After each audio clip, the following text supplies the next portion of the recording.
മന്ത്രി ബസ് തടഞ്ഞതിന് പിന്നാലെ ജീവനക്കാരെ സ്ഥലം മാറ്റിയതിൽ ഗതാഗത മന്ത്രിക്കെതിരെ KSRTCയിലെ CITU യൂണിയൻ. വിഷയവുമായി ബന്ധമില്ലാത്ത ജീവനക്കാരെ സ്ഥലം മാറ്റി കയ്യടി നേടിയത് പ്രതിഷേധാർഹമാണ്. ബസ് തടഞ്ഞു നിർത്തി ജീവനക്കാരെ പരസ്യ വിചാരണ ചെയ്യുന്നതിന് പകരം ന്യൂനതകൾ പരിഹരിക്കണമെന്നും ആവശ്യം.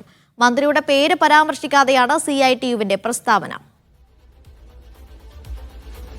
RB സനൂപ് വിവരങ്ങൾ നൽകും. സനൂപ്, ഇപ്പോൾ CITUവും മന്ത്രിക്കെതിരെ തിരിയുകയാണോ?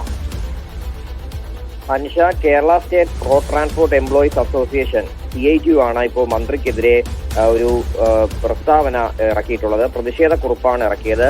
ഈ പൊൻകുന്നം ഡിപ്പോയിലെ 3 പേർക്കെതിരെയാണ് മന്ത്രിയുടെ നിർദ്ദേശപ്രകാരം KSRTC CMD നടപടിയെടുത്തത്. കഴിഞ്ഞ ഒക്ടോബർ 1-ന് ഈ ബസ് മന്ത്രി കൊല്ലം ആയൂരിൽ വെച്ച് ബസ് തടയുകയും ഇതിൽ കുപ്പി അടുക്കിയിട്ടതിന് അതിലെ ജീവനക്കാരെ ശകാരിക്കുകയും ചെയ്തിരുന്നു. എന്നാൽ ഈ സംഭവമായിട്ട് ഈ ജീവനക്കാർക്ക് ബന്ധമില്ല. അതിൽ കൃത്യമായിട്ടുള്ള കാര്യം നേരത്തെ തന്നെ അറിയിച്ചതാണ്. അതായത് ക്ലീനിങ് സ്റ്റാഫ് ഇല്ലാതിരുന്ന സമയത്ത് 30-ാം തീയതി ക്ലീനിങ് സ്റ്റാഫ് ഹാജരായിരുന്നില്ല, അവർ അവധിയിലായിരുന്നു. അതുകൊണ്ടാണ് ഈ 1-ാം തീയതി ബസ് പുറപ്പെടുന്ന സമയത്ത് ആ ബസ് വൃത്തിയാക്കാൻ കഴിയാതെ പോയത്.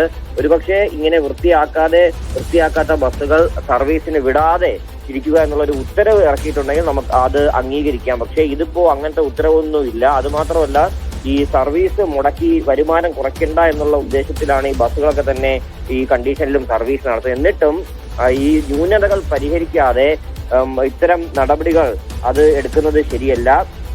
പരസ്യ വിചാരണ ചെയ്യുന്നത് ശരിയായില്ല. അതേപോലെ തന്നെ ജീവനക്കാർ സ്ഥലം മാറ്റിയത് വഴി മന്ത്രി ഇങ്ങനെ കയ്യടി നേടിയതും പ്രതിഷേധാർഹമെന്നാണ് ഈ കോട്ടയം CITU വിഭാഗം ഈ പ്രസ്താവനയിലൂടെ അറിയിച്ചിട്ടുള്ളത്. എന്നാൽ മന്ത്രിയുടെ പേര് ഒരിടത്ത് പോലും പരാമർശിച്ചില്ല. പകരം ഭരണഘടനാ പദവിയിലിരിക്കുന്ന ഉന്നത എന്ന് മാത്രമേ പറഞ്ഞിട്ടുള്ളൂ.